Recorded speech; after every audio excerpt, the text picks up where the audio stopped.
Hello, welcome back to another episode on Let's Talk Football Careers with myself, Barry Smith, and today's guest, Gordon Smith. Hi, thanks Barry. for coming on the show, Gordon. How are you doing? I'm good, thanks. You alright? Happy Aye. to be on for you, yeah. Good. We're going to run through, just like what I've done with a lot of my other guests as well, we'll run through your career, starting right back at the start. So, if you wouldn't mind, would you take us back to when you first joined Kilmarnock? Yeah, what happened was, obviously, from an early age, I was wanting to be a footballer, and I was quite fortunate in one respect. In those days, we played more football than we do now in practice, but my family used to take me to, I'm from Ayrshire, born in Kilmarnock, lived in Stevenson. My family used to take me to Kilmarnock games then, because my grandpa had played for Kilmarnock, and he won 2 Scottish Cups actually for Kilmarnock, and I never met him, he was dead before I was born, so, but I was really into becoming a player, but I saw somebody who became a hero when I was about 7 or 8 years old, and it was Jim Baxter. And two things happened from that. I became a Rangers fan, and also I started using my left foot all the time because I wanted to be like Jim Baxter. Yeah. And it turned out to be very positive for me because I became a 2-footed player on the basis of that, and I think I would encourage any young player to work on their other foot as well so that you become 2-footed, because it was a big help. Yeah. At 14 years of age, my dad was approached by Kilmarnock, Rangers and Celtic for me to sign what was called, in those days it was called the schoolboy form. Is that like the S form? S form. Yeah, You yeah. signed at 14, and it was from 14 to 16. It had only just come out at that time, and every club had 20 S form players maximum. I was the second player. Jim Stewart, who ended up at Rangers as well, was the first S form player. I was the second. And I said to my dad, why Kilmarnock? Because you're a fan. And he went, no, you get more of a chance there, and if you make it, the big clubs will come back for you. Yeah. So it was good advice at the time, no doubt, because what was the special thing about it? My pal Davy Patterson, he was, Kilmarnock and Rangers wanted him, and he was the same age as me, we were great pals. He signed for Rangers S form. Now the difference was, at 14 years of age, during we got to the summer holidays, I was in training with the first team players, full timers, during my school holidays. Now what a difference that was, in training with the full time players. Another aspect of it was that I never ever got a break from whatever training they were doing, even though I was 14. And I'll never forget, I can still remember to this day, that my height was 5'8" and my weight was 8 stone 6. That was my measurements at 5'8", 8 stone 6. And I still had to do the training that all the professionals were doing, like press ups and sit ups and all the cross country runs and all that. But it did help me. It made me stronger and fitter. Yeah. And as I say, that was a great thing, because between 14 and 16 I was doing full-time training all the time during every school holiday, and I got to meet a lot of players. And the funny thing was, I met the goalkeeper at the time was Sandy McLaughlin, and Sandy McLaughlin had played with Jim Baxter at Sunderland. Connection. And I couldn't wait. I was 14 years of age. I couldn't wait to ask him, what was Jim Baxter like? And he said, there wasn't enough nights in the week for him, son. And then I didn't know what that meant when I was 14. Enough nights in the week for him. And he just said he was like, he was drinking all the time, didn't he train? And I got to know Jim Baxter later in life, and he did tell me, he was quite honest with me, and he said by the time he was about 27 or 28, he was finished basically, because of his lifestyle. He didn't train properly, and he got his leg broken as well, and that was a bad thing for him as well. But that was me, and I was 16 years of age. I got a professional contract. Now my mum was very strong in my household. Although I was 16 and I was signing professional, but she wouldn't let me leave school. She wanted me to stay on and do my hires, so I had to stay at school to do my hires. And a year later, I was in the Kilmarnock first team. So on a Saturday, I'd be playing against Rangers, Celtic, Aberdeen, Hearts, and on a Monday I was in a classroom.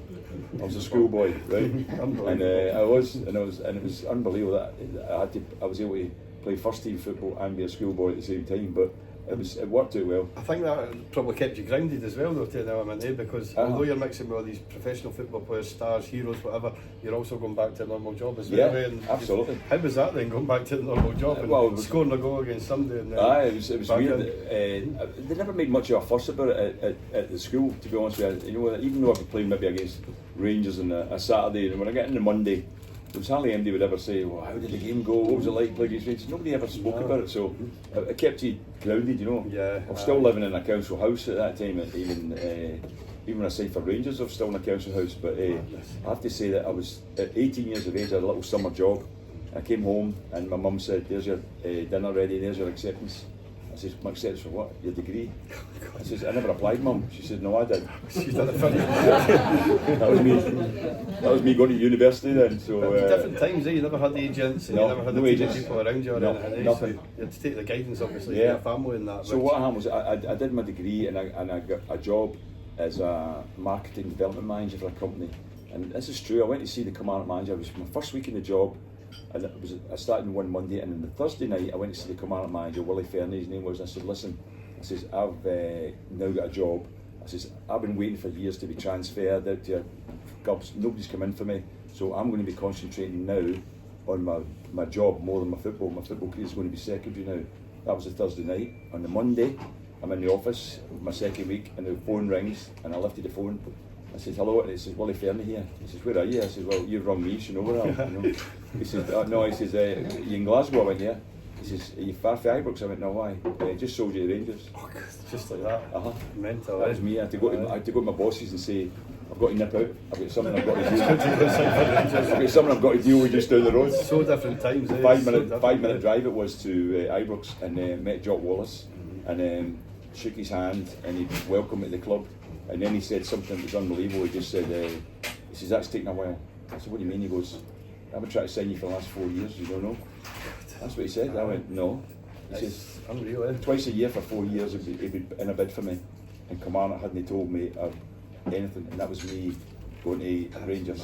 And was that the done thing back then? It was a done thing. Nobody knew who was after them. If the bid was rejected, that was it. Eh? Absolutely. Well, see, about 15 or 16 years ago, I was in a dinner in the Hilton in Glasgow, and Tommy Docherty was speaking. And Tommy Docherty, during his speech, he suddenly went, I see Gordon Smith there. I tried to sign Gordon as Manchester United manager. And I was like, that right. So I went up afterwards and I said, Tommy, how you doing? He goes, hi Gordon. I goes, see what you said there? He goes, did you not know? I said, no. He says, you were 19 years old. He said, well, I offered Kilmarnock 100,000 for you. It was a Friday, Kilmarnock accepted it, he said. But they asked, can Gordon play for us tomorrow and we'll do the deal Monday? And he went, yeah, that's fine. He says, you must have played well. I went, why? He says, when I'm back on the Monday and wanted more money. That's how he just said. And I went, honest? And he went, yeah. And he goes, listen, you agreed 100,000 on Friday. If you don't stop arguing here, I'm putting the phone down. And he put the phone down on them. And that was me finding out 30 years later. That's mental. And was there did you find other stories? Absolutely. Other people that were Other people after that, yeah. Well, Billy McNeil told me, when I was at Man City, Billy McNeil said, what made you sign for Rangers when you went there? I said, well, they bought me. And he goes, well, we were in for you. He was Aberdeen manager. He says, we were in for you and so were Celtic at the same time. Did you not know? No, I didn't know. Nothing about it? No. And do you think that was maybe better not knowing, you know? It may have been better. I might have been able to negotiate a better deal later. Although, see, be honest with you, with Jock Wallace, I was so excited to sign for Rangers that I didn't even know what wages it was on or anything like that. I just shook his hand and that was it. Is he the best manager you ever worked under by a mile? He said something else that was significant to me. It was quite incredible. He said, you're the last piece of the jigsaw. And I wondered what he meant. And I said, listen, I've been playing left wing for Kilmarnock, right, and you've signed David Cooper, and you've been Tommy McLean the right wing. I says, and he goes, no. I says, when I first came in for you, you were middle of midfield. That's where you're going to play for me. You're going to play centre midfield. And I was like, that's where I want to play. And this is because you were playing left-footed all the time. They always thought that you were left-footed, and you were actually right-footed. Well, the funny thing was, this is God's honest truth. I'd been in the first team for a year when Jock Wallace first saw me middle of midfield, and Willie Fernie, they came in for Celtic to manage at Kilmarnock. And after he put me in the left wing, after about 3 or 4 games, I went to see him and I said, listen, you put me in the left wing, I don't want to play there, I'm a centre midfield player. He goes, sorry son, I need to play there, and you're left footed player out there. I went, I'm not left footed. He went, yeah, and we had an argument about that. I see it now as a compliment. How was David Cooper? I mean, talking about David Cooper there, this is somebody that we all know, but I mean, what was your experience? Coop was great. We got really friendly and all that. And what I had to do with Coop was I had to help him. You know why? Because Coop, I'd been used to being with the professional players all the time, and they're very hard on each other, giving each other stick and all that. And I found that Coop had difficulty at first taking that, because players were taking them. And the classic one day was, I'll never forget, when the kit was getting put out, we're all sitting in the dressing room putting the kit out, and I think it was actually Sandy Jardine that said, is that Coop's pyjamas you're putting out there? That's what he actually said. And I saw Coop's face, and I took him aside that day and I said, listen, it's just banter. They're just taking the mickey. You need to fight back. You need to hit back at them, and Coop learned that, and he did. Coop started to give a bit of stick out to the big players whenever they said anything. But he was the best player I ever played with. Best, Miles. Very talented player, one-footed, but never mind. Left-footed though, eh? He was left-footed. He was natural. I never saw him kick the ball with right foot No, once. we're standing on it, but it was such sad for what happened with Coops. I mean, that must have been what, 1994? It's about 29 years ago. Crazy, it's absolutely mental. Can all remember it well, eh? Everybody that's sitting. I was meeting him the amongst next us, day for lunch.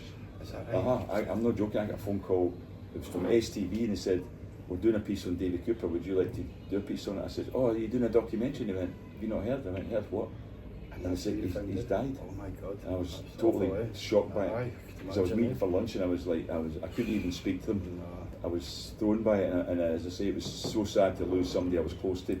We've been friends all those years because we signed at the same time. Bobby Russell came in at that time too. We were the three new players that came into the Rangers team, and it was a great season, treble winning season. Bobby Russell's coming on in the new year as well. Is so he? we'll be Aye, talking, Bobby's he's good. a good lad as well, eh, Great Bobby? player. Aye. So we're looking here. You signed by Jock was for 65,000. It was. Is that right? Plus Collinstein. Collinstein went to Commander. Aye, so that was not a bad deal to get on there. Well, that was must have been alright. 1,065,000. Aye, that's how much it changed. And you made your debut on the 17th of August against Young Boys of Bern. Is that correct? Well, I came on as a sub. That your sub, I came on as a sub your that night. That was I signed on the Monday, and that first game was the Wednesday. I was on the bench, Right. and I was on the bench the next game too. They get beat for Hibs the next game, so they lost the first two league games. And that was what I was going to tell you about Coop. It was quite funny. We had a wee training session at Ibrox, and Coop. We came into the dressing room after the training session, and Coop said, at a loud voice, he went, pointing to me, he went, "Don't get in his group for running, by the way, he's some runner." Right? So I went in the shower, this is true. Ali McDonald came in and went, "Yeah, you have to come out." I went, "What for?" He goes, "There's a race on." What do you mean a race? He says, "You have to race Peter McCloy out in the track." So I had to come out and get dried, put my gear on, went out in the track, and we went the other side of the pitch, and it was like the track was on the pitch in those days. Right. So Peter McCloy and I had a race, half a lap race. He was a goalkeeper, eh? Aye, big Peter, 6'4", good run. He was a good runner, right? Right. But it was quite funny because psychologically I beat him because he said, "We'll toss up to see who goes on the inside." I went, "No, you can go on the inside. I'm all right." And then I beat him by about 20 yards, and Coop was hugging me like anything after it. And I thought he was just happy that I'd won, but I found out later he put a lot of money on it. That was Coop for you. Coop liked to bet, you know. So, but what happened was I'm leaving Ibrox that day. This is true. I'm leaving Ibrox, and here's Smithy looked up marble staircase. Jock was, "Come up here." So I went upstairs, and Jock went, "Sit down." So I sat and he goes, "How come when you signed last week you didn't tell me you could run like that?" I said, "Well, you didn't ask me." You're playing Saturday. That was my debut against Partick Thistle. And how does it feel stepping out? I mean, It's fantastic. We're in amongst a wee bit of an audience here, but just to try and explain to us, when you walk through that tunnel, simply the best playing that, how does that feel? I mean, how do you even try and... Great feeling. It was great. I mean, the first game, my first Ibrox match was actually my first ever Old Firm game as well. And Tommy Craig, the physio, said to me, "Go out on the track before an experienced atmosphere," because see, in those days we only went out before the match about 5 to 3. We never went out and did pre-match warm-up and all that. We had a wee place in at Ibrox, we did that. Right. So he said to me, "Go down the tunnel and experience the atmosphere if you've never been to an Old Firm game before." And I thought, this is amazing. I loved it. So I went out there. Unfortunately, that first game we're losing 2-0 at half time. And I came in and Big Jock went, "Sit down." I thought he was going to give us a row, a slaughter. It was the most positive team talk I've ever had when we were getting beaten. He said, "We've been a better team, we're fitter than them, we've scored 2 lucky goals. See, we play like that in the second half, we can win this game, we'll win." And we went out in the second half, and I scored the first, Derek Johnson got the second, I got the winner. Now, for my Old Firm debut, it was a bit special, that. You know? I bet they remembered you after that when you were working and whatnot. You'd be well known then, eh? Absolutely. But you missed out on doing pre-season your first year, no? You missed out on Gullen, eh? I didn't do Gullen with Big Jock. We did it with John Gregg though. And Gullen, you know what it was though? Gullen, there's no doubt about it. Gullen was a psychological thing because Big Jock used to throw it up a lot during pre-match talks and all that. He would say, "See this team you're playing today, they couldn't do Gullen, by the way." So it was only one day you went, but it was the hardest training session I'd ever had in my life. It was the softest sand. You wouldn't even get away with doing that nowadays. No, probably not. No, the final run was it was called Murder Hill, and you had to run down it halfway, back to the top, then down to the bottom. It was about 100 yards of softest sand you can imagine, and it was a race, and it was like you're crawling. The last few yards you're crawling up there, and it was psychologically as well. But Big Jock, he was right. He was quite right as a Rangers manager because what he did say, and he was spot on. Because I knew this from my Commander days. people are highly motivated when they're playing against Rangers because it's a big game and all that. I was probably the same. And so what happens is you've got to be fitter than these teams because that's when they're the most motivated. Yeah. So you have to be a fit team to win these games, and that's what Big Jock knew, and he was right. Yeah, it's brilliant. I mean, winning leagues and trebles in your first season, that made the dreams there. I mean, God. What the trophy that you really enjoyed lifting the most of was the Scottish Cup, I believe, because that crept up on my grandpa. He won 2, eh? It was quite funny. I look back now and winning the league was better, but I wanted to win the Scottish Cup because you could say because my grandpa had 2 medals, 2 winners, and he won it, as I say, at the second time. So I knew I had to get another one as well, but I wanted to win the Scottish Cup more than anything, just because so I could emulate him. Yeah. And did you win it more than once, the Scottish Cup? I won 2. After that, you ended up equal winning 2.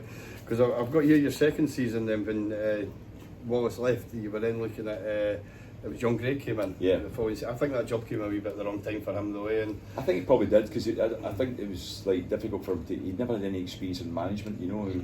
Greggy was quite a hard soul. He was, you know. I have to tell this story. Which is very true. I signed on the Monday for Rangers, and when I got to Ibrox on the Tuesday morning, John Gregg and Sandy Jan got out a taxi, and Sandy shook my hand. Greggy shook my hand, and then he said, "I don't know what I've signed you for." Right? And I was like, "Thanks very much." A very nice welcome from the club captain, isn't it? I know. Again, it's another. I should have actually when I got after scoring 27 goals and winning the treble, I should have gone up and said, "You now know why they signed me." Again, it's all just different times. I mean, you talk to people. It's a story like that happening nowadays. You know, people all over. You can't treat people like that. But back then, you just have to become. You have to accept it. As I say, I was used to. You know the thing about it, didn't bother me that much because I just thought I want to be here. This is me realising my ambition. So no matter what he thinks, I think I can do well here. I had the belief in myself. Yeah. And I think Wallace told you that as well. I believe he said that you've got the ability, but you've also got to have the mentality as well. Oh, he did say that. He was very clear about that. He says, playing for Rangers isn't just about ability. No. It's all about your mindset as well. It's having the ambition. You see that a lot of good players, but they just can't make it because they can't accept to win every week, and a draw's no good enough and things like that. Right? But you managed. I mean, you played 47 matches under John Gregg the following season. A third of the appearances were only for the bench, so I think it was getting to a stage that. But you didn't want to leave Rangers, eh? I mean, I was actually, the funny thing was, my second year I was actually top scorer. My first year it was Derek Johnson was top scorer, and then I was second. But the second year I was top scorer from midfield, and we lost the league in the last game against Celtic. We got beat at Celtic Park to 10-man Celtic. That was a bit of a killer. Is that the big regret in your career? Definitely. And even as big a regret that year was the fact that we should have won the European Cup because we beat Juventus, then Eindhoven. You scored against Juventus. Juventus scored the winner against them, and they were the favourites to win it. Juventus were, and they had 7 players in that team that were World Cup winners in that Juventus team. In the 79-80 season. I was in a committee. Fun enough, years later, I was in a committee with the SFA. It was a FIFA football committee, and Dino Zoff, the goalkeeper that night, was in the committee, right? And I met him, and he goes, "Nice to meet you, Gordon." He said, he spoke good English. I said, "We've met before, Dino," and he went, "Have we?" I said, "I nodded to you one night in Glasgow." And he went, "You nodded to me?" And I went, "Yeah." Well, I nodded the ball towards you.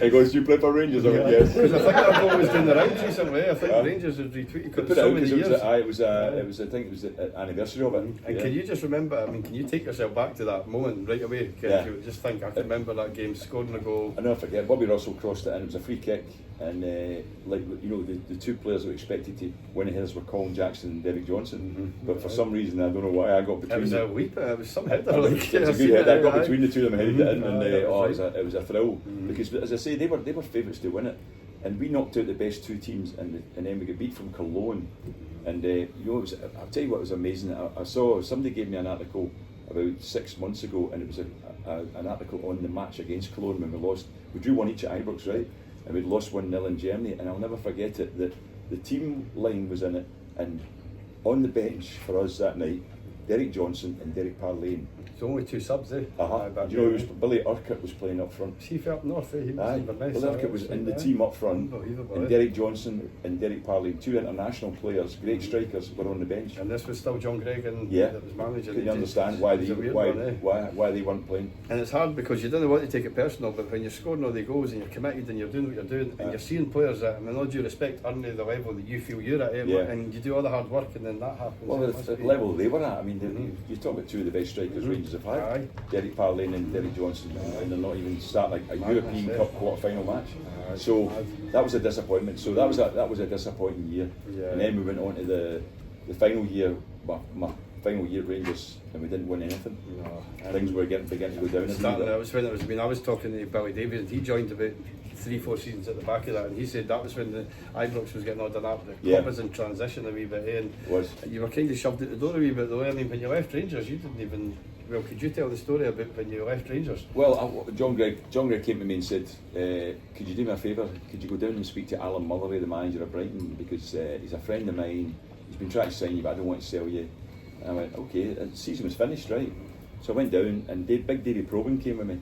So I sat down, and it was so funny because Alan Mullery thought I was negotiating, and I just kept turning it down. You know, the money was going up. I went to 3 times my Rangers' wages. No intentions of joining them. No intention whatsoever. 50,000 to sign on, and I'm going no.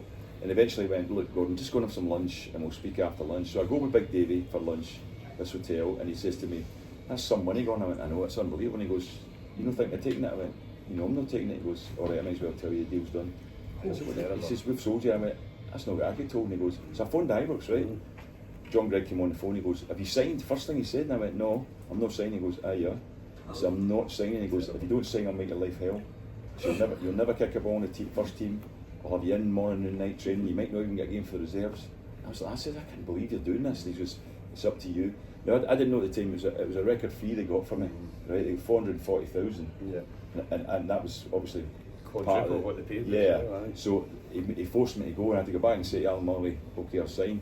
And you know the most interesting thing, when I signed, he shook my hand, he said, "Welcome to the club." He goes, "I've been trying to sign you, I've been in for you about 5 or 6 times." I was like, "Really?" And he says, "At the beginning of the season I saw you playing against West Ham, you scored 2 goals. Then I saw you playing against Kilmarnock, you scored."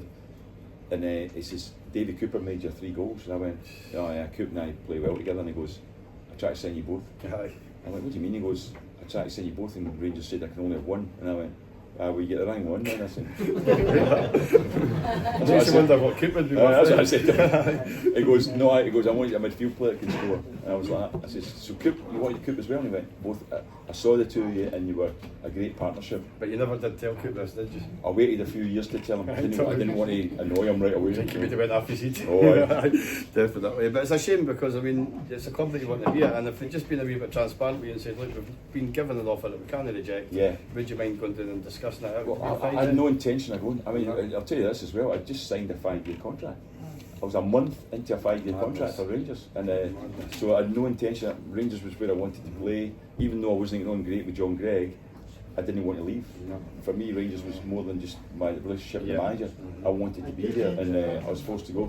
But I met him about a year later, and I did say to him, "What you did to me was a disgrace, but I've actually enjoyed my time down there," which I did. And did you get an apology on it? No, I just went, "That's the way it goes, that's it, you know, manager's decision." But I went down there, and as I say, I enjoyed it. I enjoyed living down there. I took up 3 things down there I never did. I was 25 years of age, and I took up golf, gambling and drinking. In that order. I'd never done any of the 3 before. And what are you best at? Well, it was quite funny. I was getting... well, I'm not getting to that. I was down at Brighton about a year ago, and I said this at one of the lounges, and this guy caught up and he says, "We were all wondering what you were going to say at your table, at our table." And I went, "What do you mean?" He goes, "When you said we came down here, you took up 3 things." I went, "Yeah." And he goes, "See, when you come down here in 1980, this was the gay capital of Britain." That's enough to drive you to drink. That's right, it took up 4 things down here. Missed that one out, but you had a great time down there. I mean, I've got down here through my research, 109 matches you played, and is that just league matches? Did you play actual 109 league games matches in that as well? And 22 goals, is that league goals as well? Yeah, I scored, my first season was best because they played me centre midfield my first season, and then a wee bit like Jock Wallace. I had 1 year with Alan Mullery, then he left as well. And it must have been me, I must be the jinx, you know. But he left, and I'd scored 12 goals my first season. Until 2 years ago, I had actually scored the last hat-trick for Brighton until 2 years ago. 42 years. Scary to think, I mean, nobody else has done that since then. We're playing against Coventry City, and this is true, we're losing 3-0, and it was 18 minutes to go, and I scored a hat-trick, and I'd one cleared off the line in the last minute as well. I always remember Alan Molly said, "Why are you so disappointed?" I went, "I'll tell you why, because I could have scored 4." and I got the match ball that day. You know, Matt Haley was actually in the Coventry team. Usually Coventry team that day. Connections, it's mad. You also managed to play, and I mean, you'll be able to go through this, but you played at Wembley in the FA Cup final. Right? That was when the FA Cup was massive back then. Yeah, we did well. Watched it. We had a great run in the cup. We actually, fun enough, the only time we played against a team below the top division was when we played the semi-final against Sheffield Wednesday. Every other game we knocked out Newcastle, Man City, Liverpool and Norwich, and they were all in the top league. And Liverpool were some side. We beat Liverpool at Anfield. It was unbelievable. Nobody expected us to win that game, and we won at Anfield. And then you went on to the final, and I mean that was 100,000 crowd at the time. Yeah, 100,000 as well as that. And then the replay in the Thursday as well. And I'm still famous for my missing that cup final. So I should have scored, but I didn't. But that's still replaced in your mind. 40 years later. 40 years later. Even the Brighton fans are good with me. You know why? Because I got the first goal that day, it wouldn't have gone extra time if I hadn't scored. So the Brighton fans have always been good with me. And every time I'm down there, I apologise. Sorry again. And they go like, "No, we don't need to." But I do. But we went to we get beaten well in the replay. You know, we didn't play well in the replay, and we get beaten 4-0. But so we had a chance of winning, and I'm still. That's probably still my biggest, probably my biggest regret in my whole career, that one. And what happened with that opportunity? I mean, because I'm sure you were right in front of goal. Could you tell us what was it? Well, I got a pass. I got the ball in the edge of the box, took the ball forward the strike, and I actually thought the goalkeeper Gary Bailey was going to come towards me. So I thought I'll hit it hard and low, close to his feet, so he can't get down. But for some reason, and it worked out well for him, he dived, but he dived the wrong way, but it stuck in at his legs, stuck in at his feet. And when I went for the rebound, he scrambled and he got it. And as I turned away, thinking, "Shit, I just scored there," the final whistle went.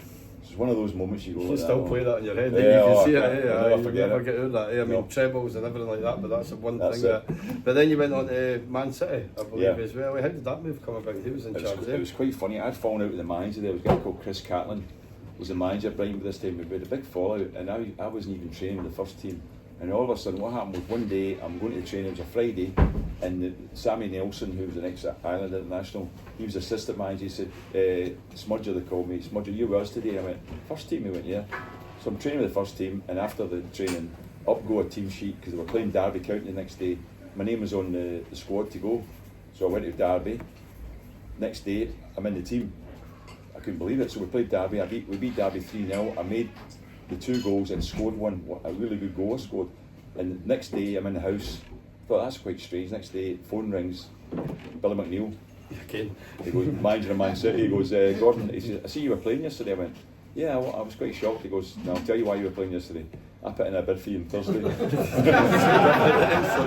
was like, "Alright." Yeah. So what happened was, next thing, that was a Sunday, on the Monday, Chris Catlin, the manager, "Gordon, can I see you in the office?" I went up and he goes, "Just want to say, I thought you were absolutely outstanding Saturday." He goes, "I'm so sorry I've not been playing you. From now on, you're in the team. Oh, by the way, just to tell you, Man City came in for you." And I went, "Oh, did they?" I had to pretend I didn't know. And I went, "Yeah, but that doesn't matter, you're going to be." And I went, "No, I'm going." And he goes, "What do you mean?" I says, "I was playing on Saturday because Man City came in for me. Because you got a phone call, or I would not have been in your squad." But he says, "No, you're outstanding." And I went, "It doesn't matter. I should have been in your team anyway." And so I said, "I'm going now." Having done all that and done it, I actually then had to take a wage cut to go to Man City. They couldn't afford my wages. That's because you tackled such a good deal at Brighton, though. I think that would be the case now. I don't think so. No, I don't think when Juventus could have afforded you back then. I'll tell you the difference. A wage cut to go to Man City. See, about a few months ago, I was doing a piece for Man City programme, and when I finished, the guy says to me, he says, "You play the same position as Jack Grealish plays." I went, "Yeah," and he goes, "Your goal scoring average for us was better than his." And I went, "Oh, that's." He goes, "Do you know how much he's on?" And I said, "No, I don't actually." And then he told me. And I worked out I'd had to play for Man City for 500 years to It's mad, the money that's involved. That is the difference. It's frightening. And I mean, there's always been to be an element of regret to that as well, as when you're such a good pro football player 30, 40 years ago and you're watching players that are on a fortune and you've been to look at them and say, "I'm better." I know. The money is incredible. To be fair, the only thing that gets me past it is the fact I wasn't playing football for money. You know, it was nice to make money, and we were earning more than the normal person was making, right? But nowadays it's crazy. Nowadays it's unbelievable money. I mean, as I say, when somebody can earn 500 times more than you, like 30 years later, 30 odd years later. Saying, they've not even achieved half. No. We're only halfway through your career, and some of these players haven't even achieved what you've achieved. No. But Man City was good. I mean, I finished top scorer for them that first season I was there. Played midfield as well, and I had one or two fallouts with Billy McNeil. It could be quite hard at times. It was a classic. We got beat in the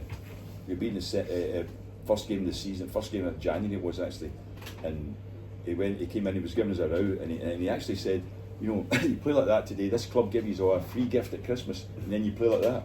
Aye. So typical of me, I went, boss, he said the club gives us all a free gift. He went, aye. I said, what other kind of gift can you get actually? Right? He wasn't happy with that, because why do you have to say a free gift? There's no such thing as a gift you have to pay for, is there? That's true. So that was the Saturday, and on the Wednesday night I was dropped, and although I was top scorer. So we're playing against Birmingham City, and at half time we're losing 1-0, and he came in, he was having a go, and he suddenly looked at me and he goes, oh, I can see by your face you think you should be playing. I was like, well, he goes, oh, you think you can change this game? He goes, right, get stripped, you're going on. So he put me on. I made the equaliser and scored the winner with 1-2-1. And after the game, we went, that's a lot better. Can't believe how we played in that first half. Oh, I can see by your face, you think it was you changed that game for us. It's like, thumbs up, not back in again. I think I did alright, boss. So it's all about you, he says. Next day day I was passing his office and he went, it's Mudger, come in. So I went in his office, goes, sit down, and he goes, well, just want to say well done last night. I went, could you not say that last night? I didn't want to say in front of all the players and all that. I went, I said, all the players couldn't believe how you gave me a row after the game. He goes, listen, I'm not dropping you again, you'll always be my team. I was like, thanks.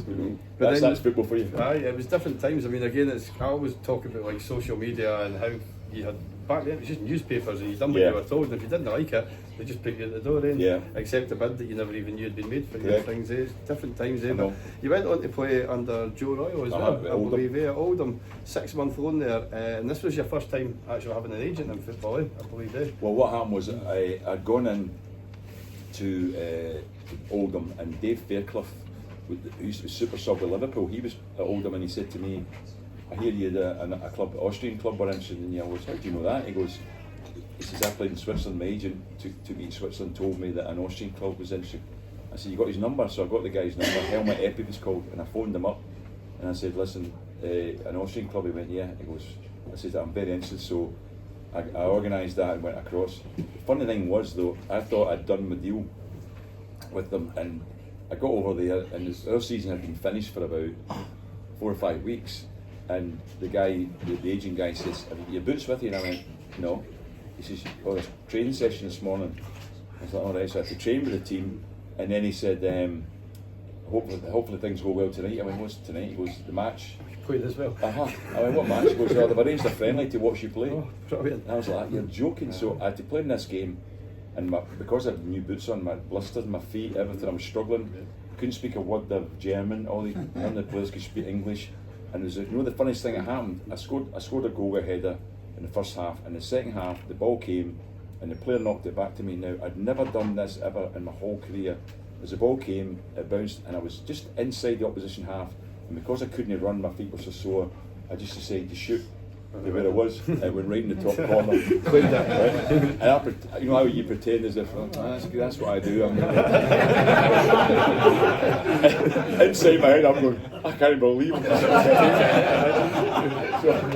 So I go upstairs afterwards, and Adrian went, sit down, Gordon. He goes, that was lucky. He said, they weren't keen on signing you. Till you smashed that. But see when you scored that goal, and I was like, all right, that was the difference. But that's all different times.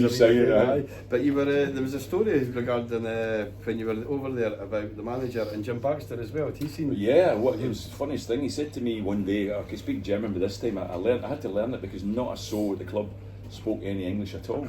But it was good for me because I did learn it. And he said to me one day, he says, you're Scottish? And I went, yeah. And he goes, do you ever remember a player called Jim Baxter? I was like, yes. My favourite player.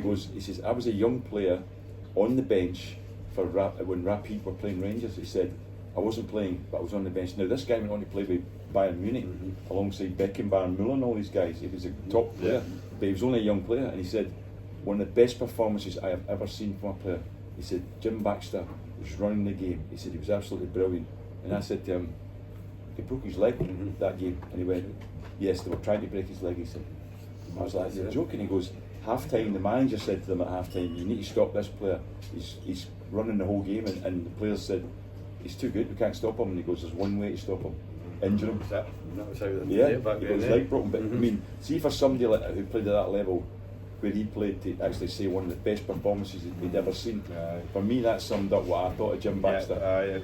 Brilliant. Clarified that. I mean, Clarified you've a said brilliant player. best player you've ever played with, a mile you say there, Yeah. but well, looked at it anyway. Yeah, But best player I saw. you went to Basel as well, FC Basel. They're Yeah. a team that's still doing well, yeah. Yeah. FC Basel. I went to Basel. 25 games. I quite liked that because what happened was that Admira Wacker, the team I was playing in Austria, was struggling financially a wee bit, and they said to me, you know, would you be able to cancel your contract? And I said, if the agent gets me another club, I'll leave. Yeah. So what happened was they got me Basel in Switzerland, and because I could speak German already, I went over there. Well, the only thing, the difference is, I don't know if you know it, but Swiss German's a bit like Broad Scots. Dialects. It's not exactly the same as normal German, you know. In fact, it was a funny one. We signed, I'd been there about 3-4 months, we signed a German player, Uwe Dietzes from Germany, and he came in and the manager gave a talk, and when he finished, the German player turned to me and said, what did he say there? Asking you a Scotsman. You didn't understand that, not one. But that was your last. You went on a wee spell down to Stirling Albion, but I think by then the drop in level was just so much. I only went to Stirling because Jim Fleeton, the manager, had asked me, because I'd already given up playing, and he says, could you come and play for us for 2 or 3 games? Now, you know what the biggest annoying thing about the whole thing? I came back from Switzerland, I was in the top tier of their fitness levels at Switzerland. I was 34 years old when I came back. I couldn't get a club in Scotland, and I'd been offered a club in Germany, and I'd offered 2 clubs in Switzerland, but my family were back, my wife and kids were back here. I wanted to come back to Scotland, and know what it is, every single, even players, guys I knew, where managers said, it's because of your age, Gordon, if we sign somebody at 34, will we criticise fit? I said, judge me against the other players, fitness wise, and see how fit I am. We said, no, it's not your fitness, it's your age. That's terrible. And there's still that prudishness, around Scottish football. I mean, you were talking Rangers earlier, and you could rattle off names, Lewis Ferguson and that. They've all went on to have great careers, but clubs in Scotland wouldn't take the gamble, because if you spent 3-4 million on a player and then he gets injured or it doesn't work out, it's just all over the place. It's a shame, eh? I was fit, as I say. We used to be put into groups, and in our training sessions were according to how fit you were. So I was actually training hard on that, because I did complain to the manager about it. I said, I'm training hard. He went, no, you're all training at the same level. But then my point was, well, I must be playing on a Saturday with people who are not as fit and can't do as much running as me. And he said, well, that's true, we need to get fitter players at the club. But I was in the top group. Couldn't get a Scottish club. And I think nowadays that is one thing that has changed a bit, is the age category. I mean, if you are at the age you say, you're 34, you're fit enough, you keep playing there. They might be struggling. I think what it is, if you're under contract and you get to that age, it's a lot easier than if you're actually out of contract and you're trying to get a club. The club's against signing somebody at 34 because they think the fans will say, signing an old man. You know? It's a backward step, and there's new players in that area. But that's kind of sums up your playing career, right? Which has been fantastic to go through. But we've still not mentioned, right? You was when you were playing, you have to correct me. Was it Man City or Brighton when you bumped into one of the Beatles? Could you go through a bit how all this? I was actually at Rangers at the time. Was it Rangers? I was at a Wings concert, and this guy came up from autograph, and he said to me, he says, "Are you a big fan of Paul McCartney?" I went, "Oh yeah." And he goes, "Would you like to meet him?" I went, "What do you mean?" He goes, "I'm head of security." He says, "I can organise it for you." I went, "Right." Come round the side of the theatre after the show. It was the old theatre. What do you call it? What was the old one in Glasgow at the time? Apollo. So I went round the side. It was a December night, and it wasn't him. Another guy came in. He goes, "Who's Gordon Smith?" I went, "Me." And he goes, "Right, you have to come in." I goes, "My wife and my brother here." And he goes, "No, it's just you." My wife cracked up. She was pregnant at the time and was freezing cold. "I'm not. Wait, all right, you come up as well." So we went up the stairs, and Paul and Linda were at the top of the stairs and chatting away to him. And he said, "I'd love to come and see you playing sometime." And on 2 occasions I said, "Look, you've got other people to speak to," because there's loads of other people. He goes, "No, I'm enjoying speaking to you." And he goes, "I'd love to come and see you to come to a match sometime." And it was quite funny because I said to him, my brother was disappointed about me. My brother was like about 17 at the time, 16. And he goes, "Why did he not come up?" I goes, "The guy wouldn't let him." He goes, "Who?" And I goes, "That guy over there." So he went and got the guy. He goes, "Go down." He says, "What's your brother?" I said, "Billy." He goes, "Go and bring Billy Smith up here." So my brother came up the stairs, never forget, Paul McCartney went, "How you doing, Billy?" So he didn't want to meet me then, eh? Yeah, they wouldn't let me in. He goes, "No, I'm not sure about that." So I went to Brighton. 6 months later I went to Brighton, and I wrote a letter to his company and saying, "Paul was wanting to come and see me play. I'm now in Brighton. I know he lives in Sussex," which he did, his house in Sussex. I got a letter back saying, "Paul is going to come and see you." Never heard any more for about over a year. Then I got a letter in saying it's a Linda McCartney photograph exhibition in London. Paul and Linda want you to come along. So me and Mally went to that, met him that night, and then he invited me to his house in Peasmarsh. So we went to his house. So surreal. Unbelievable. And I sat. Mally was through with Linda in the kitchen speaking. I sat with Paul for hours on end, just chatting away about things. It was fantastic, and he was great. And he told me at the time, it was quite funny because he said he's recording in London. And I went, all right, have you got security? And he went, no. And I goes, oh, you just drive up. And he goes, no, I go on the train. I went, you go on the train? He goes, I said, you don't get any hassle? He says, I see people looking at me, Gordon, and then they think, no, it can't be him. That's true. So it was great. But the funny one was, he said to me, do you play guitar? And I went, yeah. And he goes, oh, right, do you do any of my songs? I went, oh, aye. So, and he goes, what ones? And I named a few. And one of them was the song Blackbird. And he said, people are always asking me how to play that. And I said, well, I couldn't work it out. I said, a friend of mine, good close friend of mine, worked it out, and he showed me how to play. And he went, really? He suddenly got up out of his seat, went out the room. I didn't know where he was going. Came back in with his guitar, sat down on the couch beside me and sang Blackbird for me. Just sitting there like that. So I'm sitting as near as I'm to you now. Unbelievable. Unbelievable. And when he finished, he goes, is that how you play, Gordon? I says, a bit better than that, Paul, but that's he did laugh. And is it something you keep in touch back and forth? Kept in touch, and I've been in touch. Funny enough, when we got to the cup final, see that year when I met him, that was '83, we'd actually just drawn Liverpool in the cup, and he actually knew. He said to me, I see you've got Liverpool in the cup, and I was like, yeah. And he goes, you won't win there, will you? And I went, I don't think so, probably not. And he goes, that's a pity. He goes, because if you got to the final, I'd love to come. We got to the final, and I got in touch with him, and he goes, this is true. I phoned him up, and he goes, I said, you want a ticket? He goes, yeah. I said, when you want? He goes, 10. I said, I can't get you 10, Paul. I've got my family's all come down. The minute you get me, I says, 2, and he goes, okay.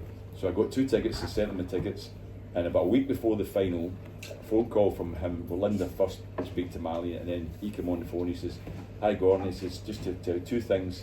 First thing is, I can't come to the game. He says, I've got to go to the Caribbean to record.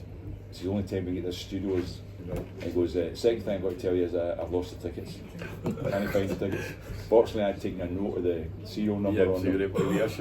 I got in touch, and I gave them to my friend. It was quite funny. I was giving my friend down there, and I says, you've got 2 tickets for the final. And he goes, how'd you get them? I says, well, the guy was coming, can't he come now, but and he had lost the tickets, so I've got these. He goes, what happens if he turns up in the day? You know, I said, you got a bit of a shock if he turns up in the day. Paul McCartney, that's my seat. You're not getting in. I met him again. I haven't met him since I met him again 5 years ago again at the Hydro before a concert. Somebody said he got in touch with him and said, met Gordon, and he said, oh, I remember Gordon from my time, I'll leave him tickets. So he was leaving me tickets, and then a week before the show again, he got in touch and said, Paul wants to meet you before the show. So I met him. And how many tickets did he leave you though? 2. 2 as well. I can't get to 10 with him. No, definitely not. But that's, I mean, even the way you're talking now, I mean, you just see yourself as a football player, and you're suddenly mingling with Paul McCartney and things like that. It's the joys that football brings as well. So lucky. I mean, the other one I was talking about earlier on, I was on the football committee of FIFA, and I got there first meeting. I got there late because the plane was late, and all. It was Zurich. I got in, and at the top table was Franz Beckenbauer, and I'd already met Franz Beckenbauer in the UEFA committee because I could speak German. I was able to speak to him in German, and he was good about it. He spoke good English though, but because I could speak German, so I apologised for being late. Sat down. I went out after an hour for coffee. So the coffee break, I got right my coffee, and out came Franz Beckenbauer and sat beside me. Who sat across from me? Pele. Next to Pele, Eusebio, Bobby Charlton, Dino Zoff, Michel Platini. I thought if there's a team getting picked here, I wouldn't get in it. Unbelievable. That was who was all sitting there. I meant to ask you for a selfie. I'm afraid I never got a selfie. That's a shame. But then following that was like the most famous people in football. That's unreal, and I mean, the people that you've got contacts with just through playing football is frightening, eh? But following on for when you retired, you then went on to St Mirren as an assistant manager for 3 years. Did you learn a lot doing that as well? I wanted to be in football, and I went to St Mirren, and it was Tony Fitzpatrick that got me in to offer me the job as assistant manager. So I went to work with Tony, and then Davy Hay came in, then Jimmy Bone. And once again, like I am with certain people, I didn't really own that well with Jimmy Bone, and I thought he was too hard on young players. He was very critical of young players, and I didn't think it was necessary to be like that. And I left. I wanted to stay in management, and I got offered another couple of jobs. I got offered the assistant manager's job at Portsmouth, and then Aston Villa. But because already at that time I'd started my agency business, I started as a football agent, and then what happened was I was also working so much media work with the BBC, Sky TV, newspaper columns. I was earning enough money from that that I just said, no, I'm not going back in the game. And do you think becoming an agent is probably, it's always something you've obviously wanted to do, but I think with the way you've been treated through your career as well, in different times, it's maybe made you realise like these players need protected. They can't be having... Totally, no, absolutely. And I used to say to players as well, I was always of an opinion that, see, any decisions we make, it's nothing to do with money. You make a decision which is the right football decision first and foremost, because if you make the right football decision, money will come with it. And that's why sometimes going to a smaller club is a thing when some players maybe just want to go and play for the big club. Even though they're signed for the big club, they're only going to be a reserve player. You know what I mean? And the money's maybe more. I'll say, don't go there. No. Go and play for somewhere where you're in the team. Because if you're in the team, you get noticed, and then there's a chance you'll move on to a higher level. Yeah, 100%. And I mean, you've done a stint obviously at the SFA as well. You were talking briefly with Pelé and all that as well. But you also, and I'm going to read this, regarding Raheem Sterling, he was originally meant to be playing for Wales, but you set up the home rule. I brought in a rule. What happened was that the home associations brought out a rule that every other country was allowing people who were playing football for two or 3 years, whatever it was, to actually change nationality. If they'd never played international football, so a player could come over here and stay here for 2 or 3 years, or not here, because we went against it. The home association went against this rule. But if you go to Belgium or France or Germany, play 2 years and then change nationality, we went against it. So what I said was that there's a situation where there's a lot of kids come to this country to live, and therefore they've got another nationality. Even though they change nationality, they can't play. But what I said was, if they go to school for 5 years minimum in any of the countries, Scotland, England, Northern Ireland or Wales, they can change nationality and play for the national team. And that was Raheem Sterling was one of the players that allowed them to play for England. There was other ones as well that were allowed. And the other 4 home associations thought it was a good idea, and they agreed to it. So that was one of the things I brought in. The other one I brought in was, we were the first country in the world to bring in retrospective punishment for cheating. If a player cheats to get a penalty, an ordering off, or a free kick leads to a goal, you can retrospectively punish them for that, because I think there's too much cheating in the game these days. Big time, I really do. And again, that comes back to the career that you've had, and now you're watching the players and they're diving on the pitch, and they're putting up, get him booked. Absolutely, it annoys me. It annoys me greatly, players cheating like that. The check if VAR, but I'm in favour of VAR. I just think it has to be run better than it is. I'm in favour of VAR. I think I actually, when I was in the FIFA Football Committee, I proposed VAR in 2009. I'll tell you when it was. When Thierry Henry handled the ball against Ireland, and Ireland got a goal against them, that goal should have been disallowed. Millions of people are watching that on TV saying, that's a handball. And I said, the referee should be told by somebody. I don't like the way they're operating VAR now. I had another idea for it, but I won't get into that now. But I actually think that I'm in favour of VAR. I'm in favour of it. And just rounding up, I mean, you were appointed director of football. I mean, the amount of times that you've been at a team at just not at the right time, it's still going on yet. But you were working under. It was one of those situations that my head, I'll say my heart rolled my head. I met Craig White, and I was asked to give him some advice. And I actually suggested to me, a director of football is what you need. I says, a chief executive doesn't understand the game, can't look at all the departments, the football departments, and analyse them, and see if they're efficient or not, right? A director of football does that. He's there, looks at the different departments, scouting, youth development, medical, recruitment, all these things, right? And then decides whether it's getting run efficiently. And Craig White then came back and said, I liked what you had to say, Gordon. I'd like you to take the job.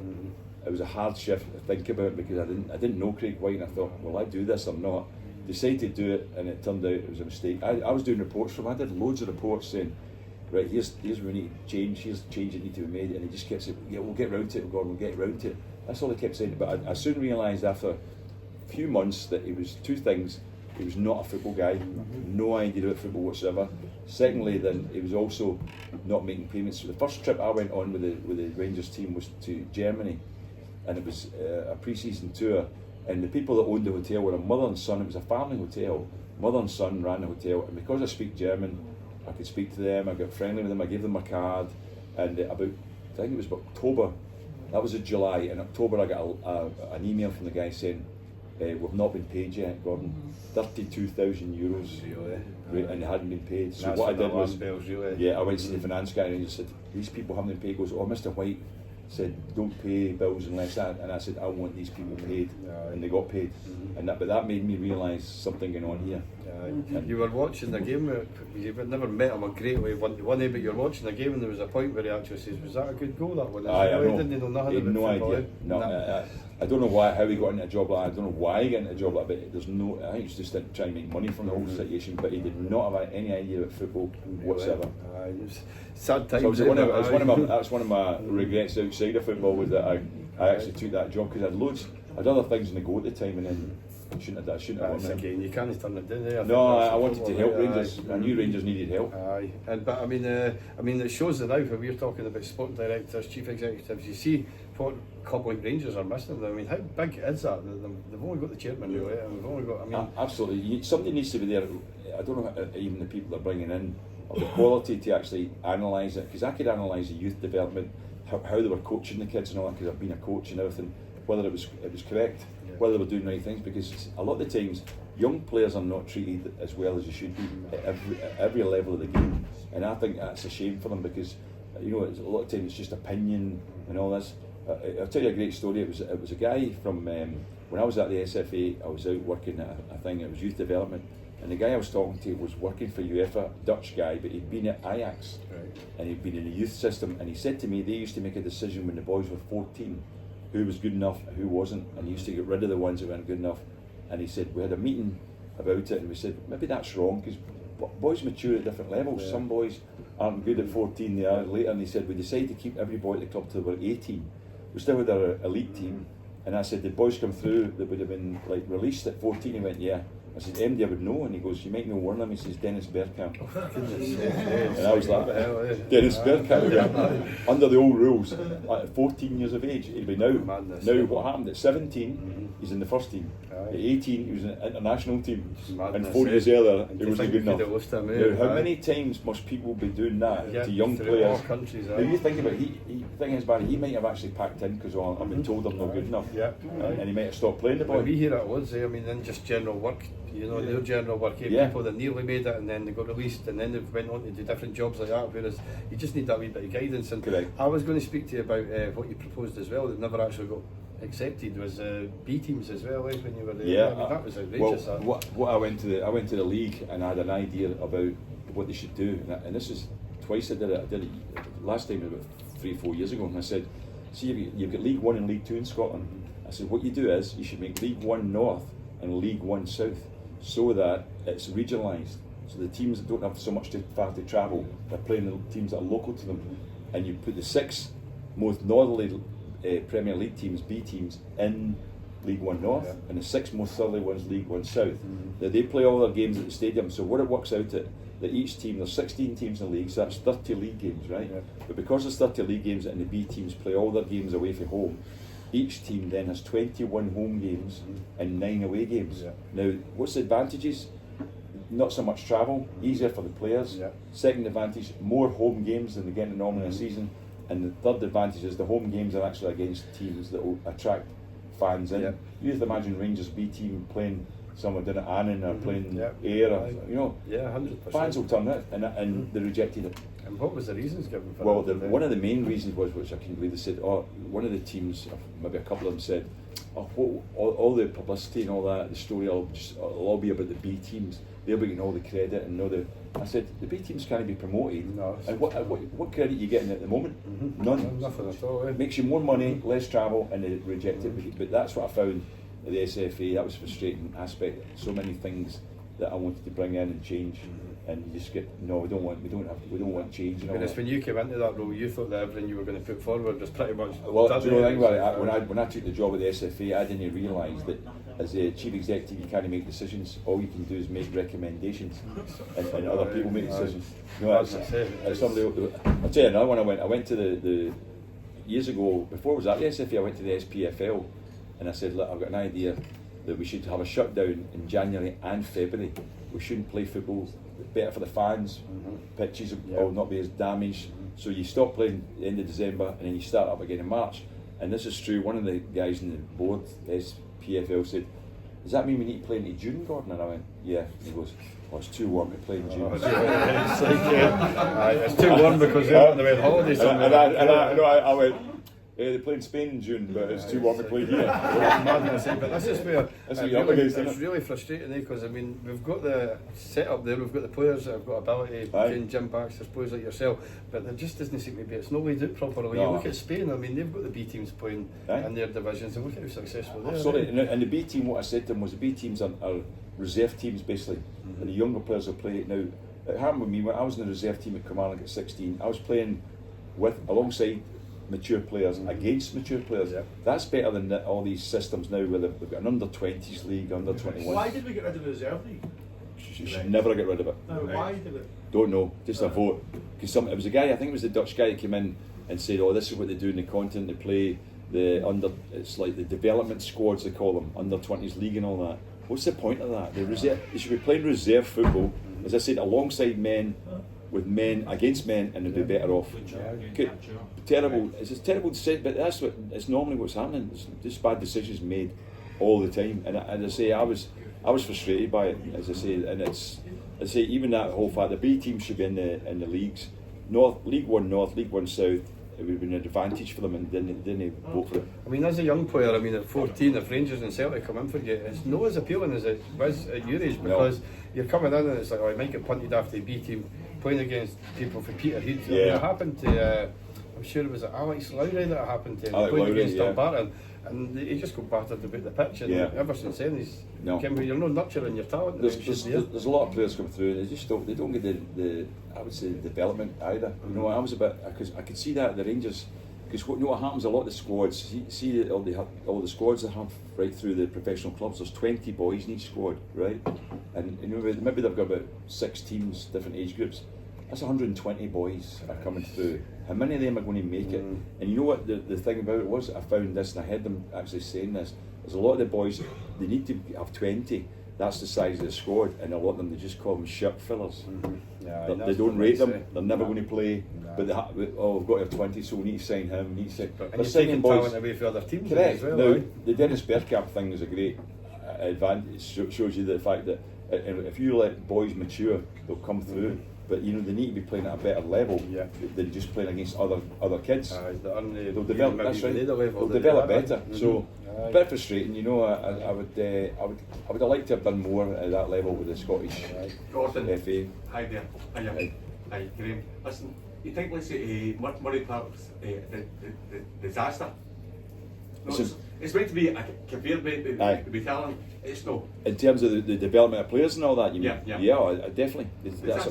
That's what I'm saying. It should have been.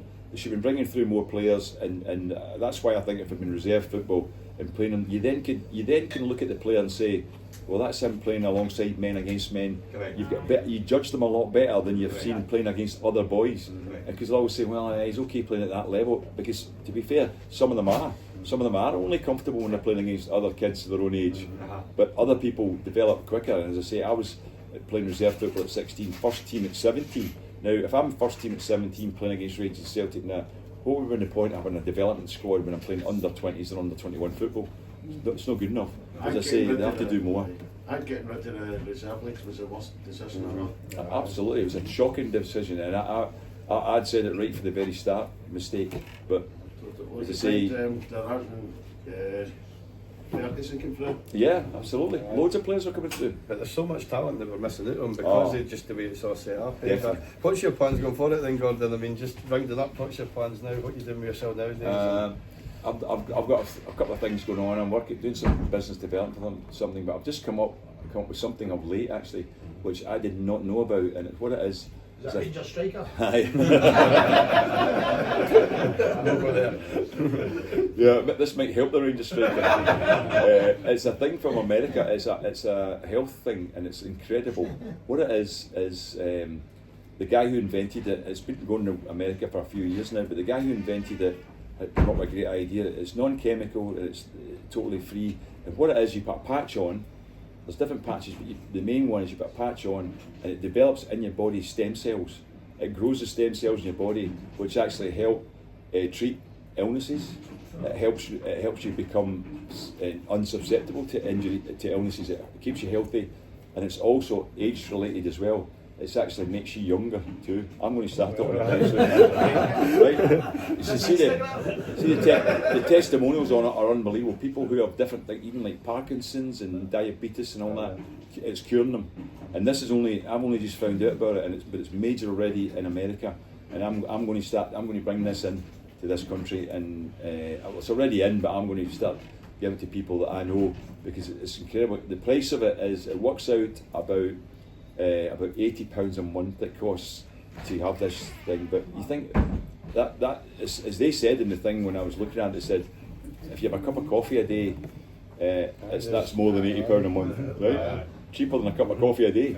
And it's a patch goes on, you put it on for 12 hours, and it creates stem cell. Yeah, the scientists invented it, first got the idea from the fact was it's actually your vitamin D comes in your body from sunlight. Your body, the sunlight actually puts vitamin D in your body. So he invented this thing whereby the light reflects back into your body and creates the stem cells. Now two things, stem cells, it diminishes you older, that causes your aging and it causes illness. Stem cells also help other cells in your body to actually replenish. So this actually can stop, we've got evidence of it. People who have illnesses don't become ill anymore, and also people, as I say, who are, if you're not ill, actually it's like it's a barrier. It stops you becoming ill. They're amazing, and I'm going to see. I'll be honest with you this right now. I know this sounds just like a sales pitch, but I think that eventually this. And here. I actually think. A few stem cells in here. Exactly. See, if you actually go for stem cell. I know for people who have gone for stem cell treatment, and where did they go again? Some of them went to Mexico for it, and they went somewhere else as well. Thailand it was. They went to Thailand for it, and it was $25,000 for stem cell treatment in Thailand, right? And see when that it works for them too, but you get it injected into your stem cell now. But it lasts about 6 months later, you've got to go again if you need it. So that goes on. Whereas this is about £80 a month for the rest of your life. But if this works, you could potentially go back through your career again. We could be sitting with you here as a Rangers I might be playing for, in a year's time. I might be playing for Rangers. But listen, Gordon, I wouldn't want to play in that. I wouldn't want to play in that team anyway. Listen, I'm going to round it up there, right? I'll let the audience have a wee chat with you once I've done that. Listen, No can I problem. just say thanks very much, Pleasure. Gordon? Give me 1 second, I'll just Can end I this. ask a question? Yeah. If you were currently in that Rangers